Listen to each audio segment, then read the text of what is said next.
What is up, everybody? Welcome to DFS by the Numbers. This is my full card breakdown and prediction video for UFC Vegas 109. We have Anthony Hernandez going against Roman Dolidze, and I'm really looking forward to this card, actually. We're back in the Apex again, and if you're a fan of violence, if you're a fan of people getting brutally served and finished, I think you're going to be a fan of this card. We have a lot of massive favorites, one of the chalkiest cards of the year, and I think a lot of these big favorites are not only going to deliver, but deliver in spectacular fashion as long as Jason Herzog's nowhere in the cage. I think we're going to get a lot of finishes this Saturday, so I'm looking forward to it, looking forward to breaking it all down for you guys as always. Before we get into it, if you guys could do me a favor, like the video. One small like always goes a long way.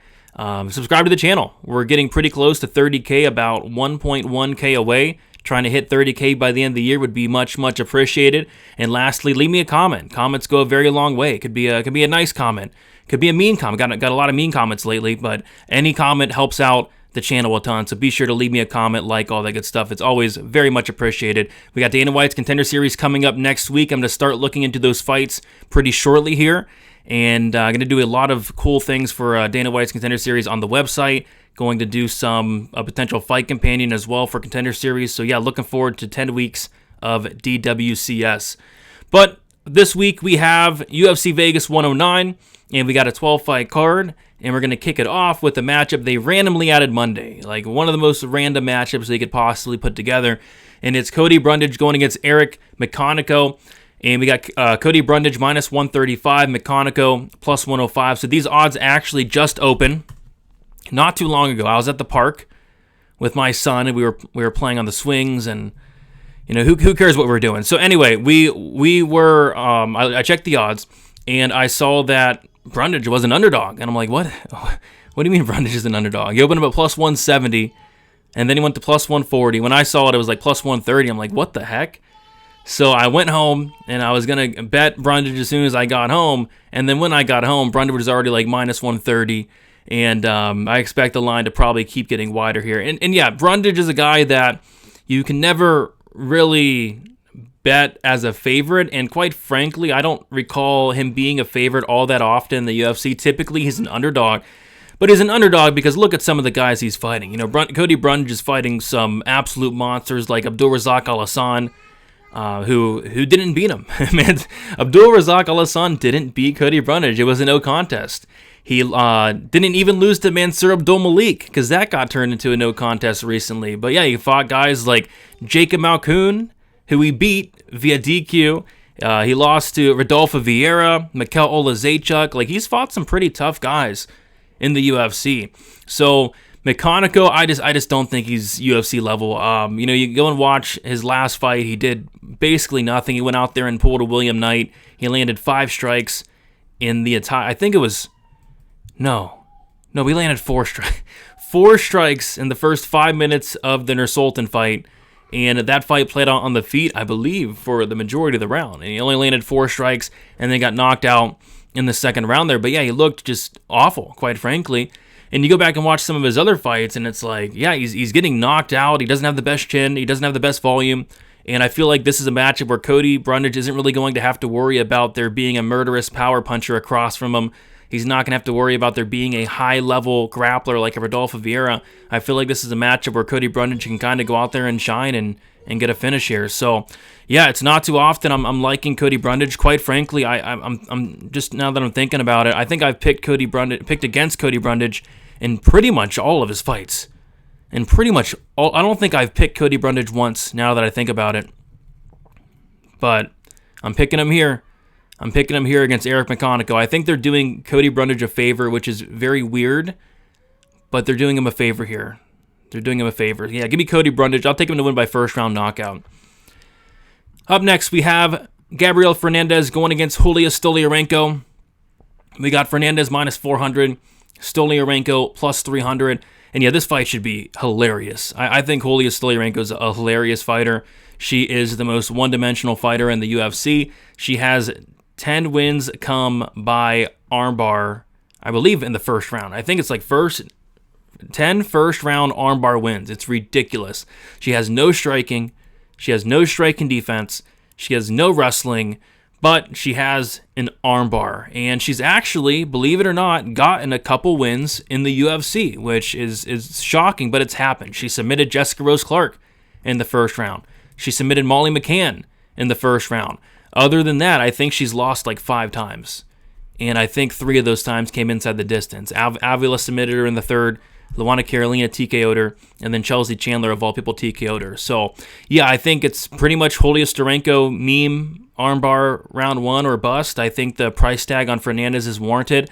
On the feet, it's one-way traffic. It's actually going to look quite brutal, I think, when this fight's standing. And if this fight does hit the ground, as long as Fernandes can kind of stay out of that armbar, I think she can actually do damage on top and potentially pound her out just like Carolina did. But Fernandes, her best bet is keeping the fight standing and just punching up the punching bag and Julija Stoliarenko until she falls down. So I like Fernandes here. I think she knocks out Stoliarenko. I'll say second round knockout for Gabriella Fernandez. Up next, we have Uros Medic going against Gilbert Urbina. We got Medic minus 450. Gilbert Urbina is a plus 350 underdog. So yeah, I like Medic here quite a bit. I think it's a good matchup for him.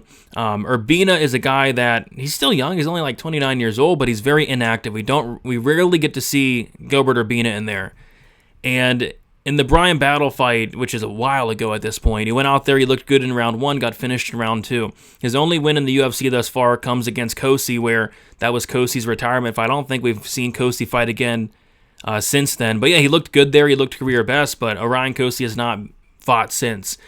And then he went out there and got knocked out by Charles Racky, who Racky definitely has a lot of power, and I kind of feel like this fight's going to look a little bit like the Racky fight. And I think Medic is a much better fighter than Charles Racky, quite frankly. Medic is a legit striker, a ton of power. This guy's 100% finish rate. He's very, very dangerous, and that's a recipe for disaster against Gilbert Urbina, who just blocks punches with his face. I'll never forget Gilbert Urbina back in the Tough House when he fought Tresean Gore.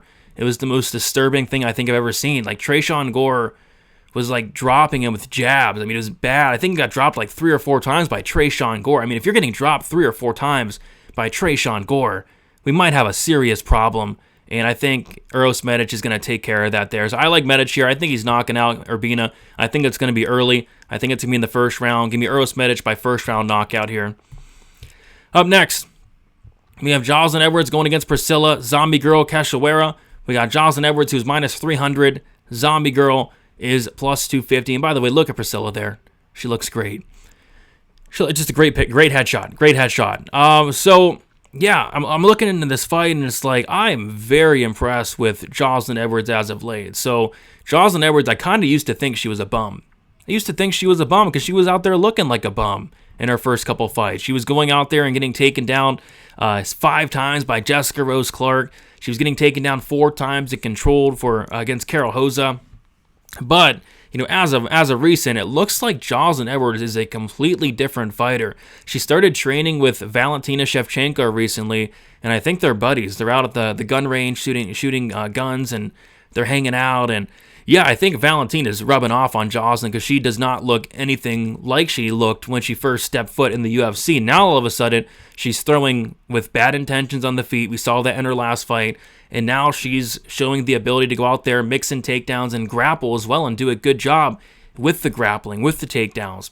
And you look at Joselyne's losses in the UFC, and she has 3 losses. 4 losses, it says, but I mean, I thought she clearly beat Nora Cornwell. I thought that was actually one of the worst decisions of 2023, but nobody really made a big deal about it because it was the first fight of the card, and nobody's probably betting it, but that was a horrible decision. But she did lose to Eileen Perez, but Perez took her down 6 times. She lost to Rose Clark, but Rose Clark took her down 5 times. Carol Hoza took her down 4 times. When she's losing fights in the UFC, fighters are taking her down, and that's not going to be Priscila Cachoeira. Cachoeira is going to go out there and stand with her, and if anything, it's going to be Joselyne Edwards who's going to look to get takedowns, and that's what I actually think is going to happen here. On the feet, Priscila Cachoeira is going to be live to land a big shot potentially, but I kind of feel like Joselyne Edwards is just going to exploit the huge gaping hole that's been exploited and gaped throughout Priscilla's career, and that's the ground game. She has no takedown defense. She has no ground game. She has no submission defense. If you take her down, she's not getting back up. So, yeah, I think Edwards is going to fight smart here, get the fight down to the ground, and penetrate that gaping hole of Priscila. I think Edwards is actually going to find the sub. Priscilla's been submitted 4 times, and Edwards has a few submissions on her record. So I'm going to take Joselyne Edwards here. I think she's going to win this fight by 3rd round submission. Up next, we have Elijah Smith going against Toshiomi Kazama. We got Elijah Smith, the biggest favorite, currently on the card at -700. Toshiomi Kazama is sitting at +500. On a card of massive favorites, we got the biggest favorite here, and it probably is going to get wider, I guess. Elijah Smith, I think this guy's very good. 22 years old.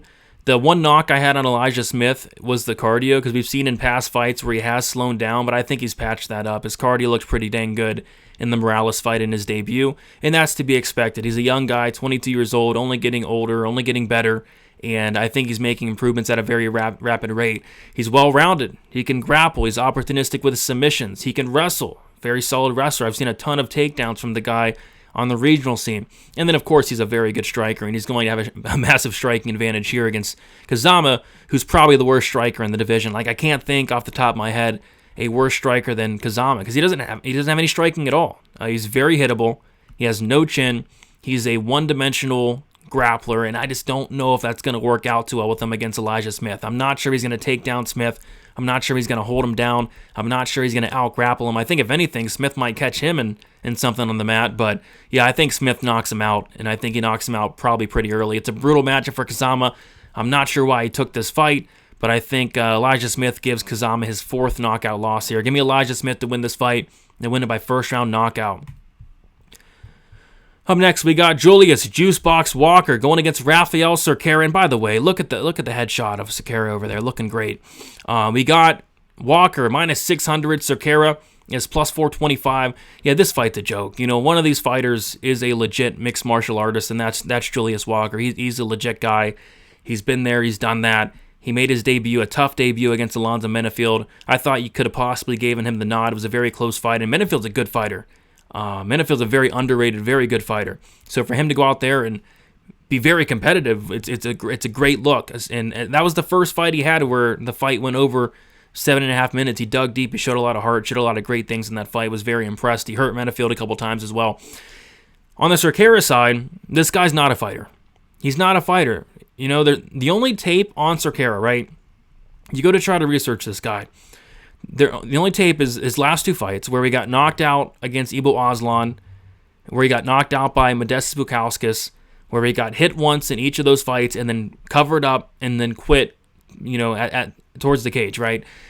And I kind of think that happens here as well, but I was trying to dig a little deeper. There has to be more footage of this guy. And a couple of people sent me some fights.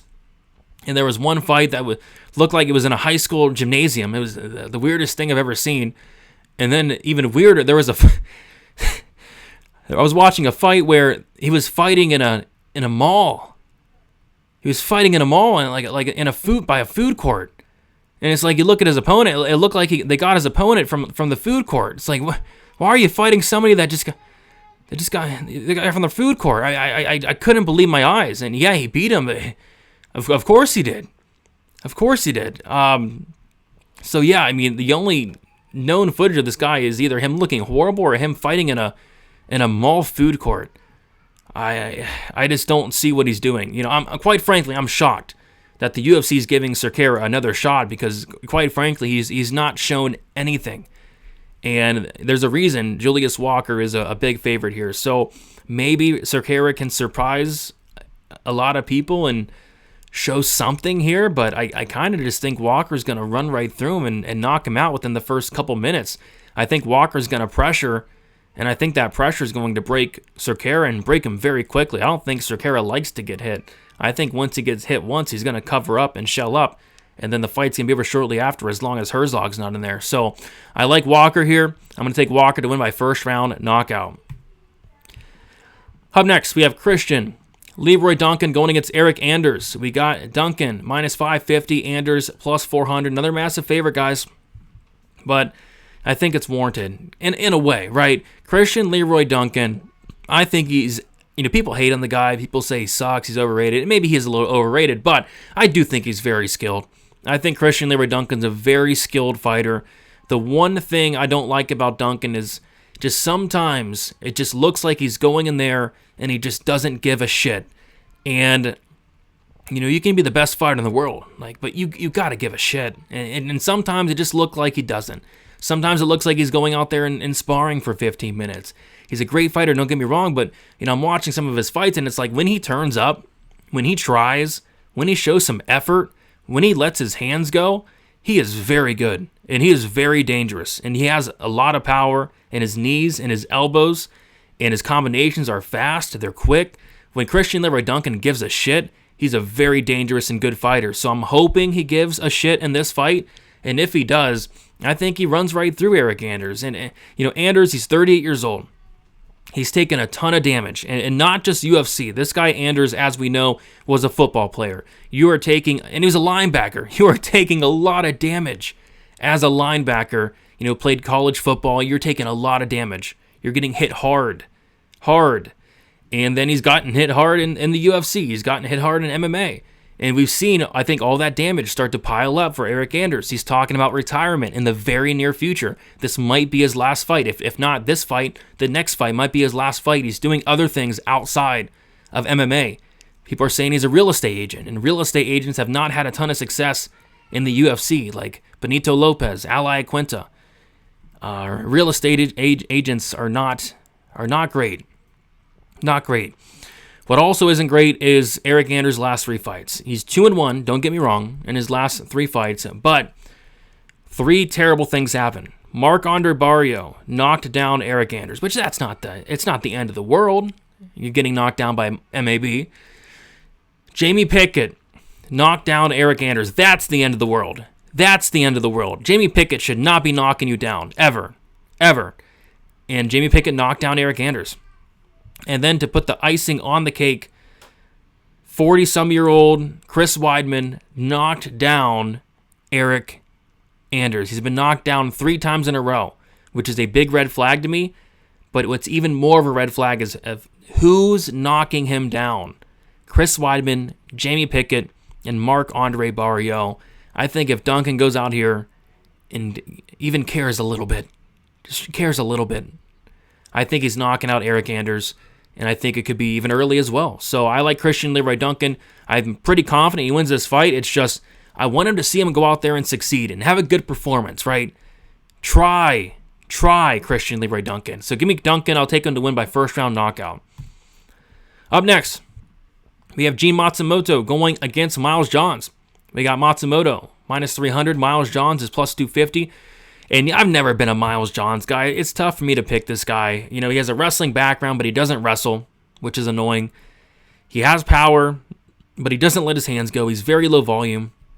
I don't think he has the best cardio. So it's like he's winning a lot of fights, and he's won a lot of fights in the UFC, but it's like in this matchup, I don't think he's going to out-wrestle Matsumoto, and I don't think he's going to try. Miles Johns, although he has that wrestling background and it has it in his back pocket, he literally doesn't. Very, very rarely will you see Miles Johns go out there and wrestle for 15 minutes. It doesn't happen all too often.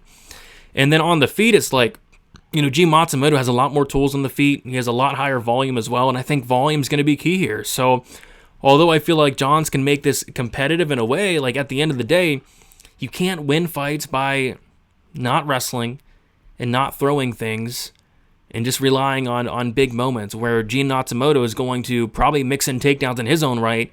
He's going to be throwing a lot, double to triple the volume probably. So I like Matsumoto here. I'll take Matsumoto to win this fight by decision.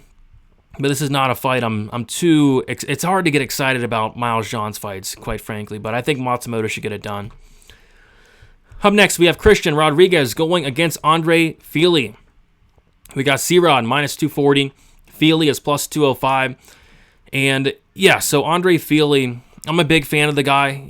Ever since he came out with that interview and he said he loves big booty Latinas, that really spoke to me and it really touched my heart because I'm also a big fan of big booty Latinas. So we have a lot in common there. But ever since he had that interview, it just seems like he kind of fell off a cliff. He's only 35 years old, but he's taken a lot of damage. He's been in a lot of wars, and he kind of looks to be regressing at a pretty rapid rate. And his last fight was not the best look against Mel Costa. And I know Mel Costa, people love the guy, and he's a solid fighter for sure, but it's like, Mel Costa, took him down. No, Fili took him down, And I went and watched that fight today. Fili took him down, and it looked like he put himself right into the guillotine. It looked like he actually helped Mel Costa finish the guillotine. It was the weirdest thing ever. And then he just tapped. He just tapped shortly after. It was very, very weird sequence there. He got knocked out by Ige. I thought he lost the Cub Swanson fight, but that was a close fight. But yeah, I haven't really been impressed with Andre Fili in a couple fights, couple years. Christian Rodriguez is in the wrong weight class. He's a bantamweight, fighting up at featherweight, but he still has had, some success. He went out there and, beat Austin Bashi at featherweight. He went out against Mel Costa. That was a close fight. He took down Mel Costa 6 times, so I think he's going to be fine up here, but would like to see him go down at bantamweight because I think he's much better down there. And maybe the size of Fili is going to give him some problems, but I kind of doubt it there. I think that Rodriguez is just going to be doing more on the feet. I think the striking is going to be close, though. Fili has some pop in his hands. But I think where Rodriguez is going to win this fight is actually going to be in the grappling. I think Rodriguez is going to push a pace here. I think he's going to grapple with Fili. And I don't know. I feel like Christian Rodriguez is live to snatch up a neck here. I mean, just seeing how easily Mel Costa was able to tap out Fili. You know who else has very good guillotines? You know who else has very good front chokes? It's Christian Rodriguez. I mean, this guy can snatch up your neck, and if Fili does go for takedowns and shoots in, and he could get his neck snatched up for sure. And if Christian Rodriguez is able to get on top, and I can see him finding the neck of Fili. So I like Rodriguez here. It's a wide line. I don't love him at this weight class, but I also don't love what I've seen from Fili lately. So I'll go Rodriguez. I'll take him to win this fight by second round submission. Up next, we have Iasmin Lucindo going against Angela Hill. We have Lucindo minus 205. Angela Hill is plus 175. So I'm completely passing here on this fight. In terms of making a pick, I'm gonna pick Angela Hill. I'm not going to bet her, and here's why. I do think Angela Hill is regressing and is declining, and I never thought I'd say that because just a couple years ago, it looked like she was fighting career best. And then the Dern fight happened, and it's like, oh gosh, that was a bad look. And then the Ricci fight happened, like, oh, it's not the best look. And then the Souza fight happened, and it also wasn't the best look. I had a bet on Hill in that Souza fight, and I just didn't like how she looked in that second and third round. She looked tired. Didn't like how she was reacting to punches. I thought Ketlin Souza won that fight. But in this matchup here, it's like I think Hill, as long as she's not completely washed, and I don't think Hill's completely washed. On the feet, Hill's going to have a lot more volume. Angela Hill's landing over 5 significant strikes per minute, where Lucindo's only landing 2.94. Lucindo likes to go and grapple a lot, right? Lucindo likes to go for takedowns. Is she going to be able to take down and hold down Angela Hill, who's improved that part of her game quite a bit? I don't think it's going to be easy, so I kind of expect a very, very close fight here. I don't really understand this line. I know Hill's looked regressed. She's looked bad in a couple of spots recently, but I feel like this is going to be a lot closer than the line does indicate. I think this has split decision written all over it. I think it's going to come down to the crooked, blind, corrupt judges, and I'll pick Hill with not a ton of confidence, but I'll pick her to win a very close decision. Stuffing the takedowns, doing the better work on the feet early on. Round 2, round 3, she might fall off a little bit, but I think it's going to be close. Give me Angela Hill by split decision. Then we got the co-main event. If you guys haven't already, be sure to smash that like button for me. Would be much appreciated. We got Steve Erceg going against Ode Osborne. We got Steve Erceg minus 600. Ode Osborne is plus 425. So this is a short notice replacement stepping in. It was supposed to be Steve Erceg versus Hung Sung Park. In pre-tape, I was kind of leaning Hung Sung Park, and thank God I that didn't happen because Hung Sung Park did not look good. I know it was against Tatsuro Taira, but we just saw that there's a big difference in the level of competition, and I think that's going to be the case here. There's a big difference in the level of competition. Steve Erceg, his last 3 losses, people are down on him, but we got to take into account that he lost to Brandon Moreno, champion. He lost to Kaikar France, a guy that's fought for a title. Lost to Alexander Pantoja, a champion. So he's lost to 2 champions, and he lost to Kaikar France, who fought for a title, and who is one of the hardest hitters in the flyweight division. This fight's at bantamweight, probably because Ode is coming in here on short notice, and Ode has struggled with weight in the past. But yeah, I feel like it's a levels fight here. Ode Osborne had probably his best win, I'd say. I know he beat Charles Johnson. That was kind of like a weird fight where Charles Johnson kind of slowed down, and I believe there's a couple nut shots in there. But yeah, Luis Garuli, that was a pretty good win, pretty good knockout. I don't rate his knockout win against Zaruk Adashev all too highly. I don't rate his knockout win against Jerome Rivera all too highly. Don't rate that CJ Vergara win all too highly. So yeah, that Garule win was probably one of his best wins thus far, and he looked good. And not a lot of people were expecting him to win as an underdog against Luis Garule and especially knock him out. But if you watched Garule tape in the past, you'd see that Garule gets dropped in pretty much every single fight. He doesn't have the best chin. Anyway, so I think Steve Erceg is just better everywhere. I think he's the better striker, but where Steve Erceg is going to look minus 600, which is crazy and is wide, but where he's going to look minus 600 is the grappling. Steve Erceg, although he hasn't shown it much in the UFC, because he can't. I mean, how are you going to show it against Pantoja? You can't show it there. Moreno, same thing. He got knocked out by Kai Carr in a minute. You can't show it there. But I think he shows it here against Ode Osborne. He just, quite frankly, can't grapple. He's been submitted twice. He has no takedown defense. He has no cardio. He has no durability. Ode Osborne's been finished in 6 of his 8 losses. It's almost as much as Malcolm Gordon. He's been finished more than Shannon Ross. So I think Steve Erskine can either hurt Ode Osborne on the feet and finish him there, or I think the best case scenario would be taking down Ode Osborne and finding the sub. So I like Steve Erceg quite a bit. The line does reflect that, and he's going to have to maybe eat some big shots early, but I think Ode's kind of early first-round KO or a bust. Give me Steve Erceg to win this fight and win it by second-round submission. And we got the main event of the evening. Looking forward to this one. It is Anthony Hernandez going against Roman Dolidze. We got Hernandez minus 330. Dolidze is plus 270. And I'm looking forward to this fight. And I've said it for a while now. I think Anthony Hernandez is a future champion. I really, truly believe that. Is it going to be in the near future? I don't know about near future, but in the future. Within the next couple of years, I can see it. I can see this guy, Anthony Hernandez, being champion because he just has a pace like nobody in the UFC outside of Merab. He's like the middleweight Merab Dvalishvili with the crazy pace. Like he can push a pace for 25 minutes.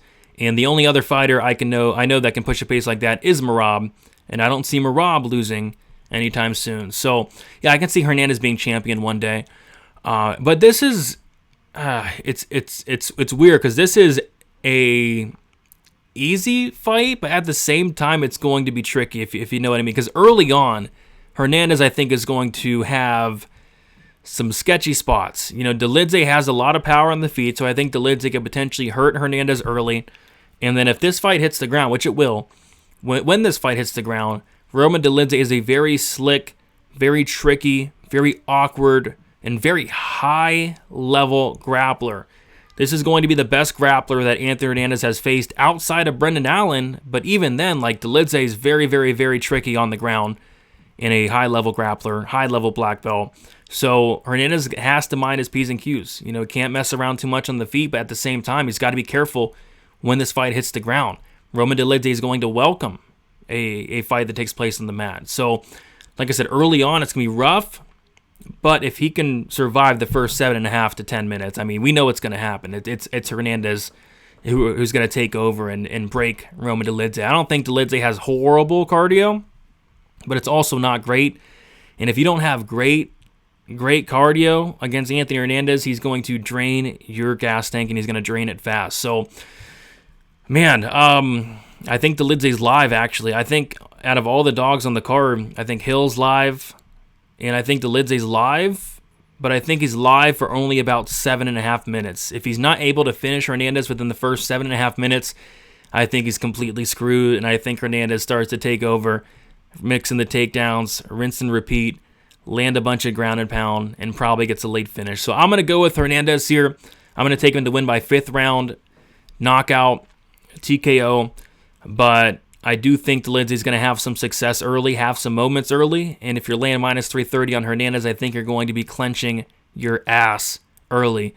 But I got to go Hernandez. I can't pick. I'm not picking against Hernandez anytime soon, although I do like Dolidze as a fighter. But yeah, give me Hernandez and Hernandez by late finish. There you guys have it.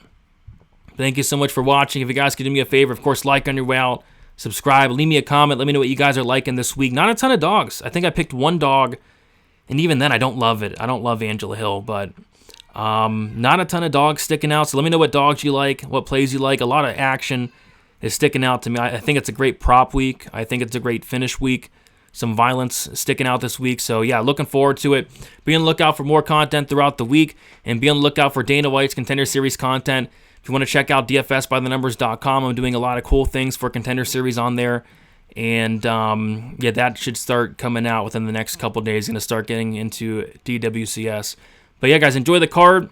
Got a fun one coming up this Saturday. Best of luck for UFC Vegas 109, and we'll see you later.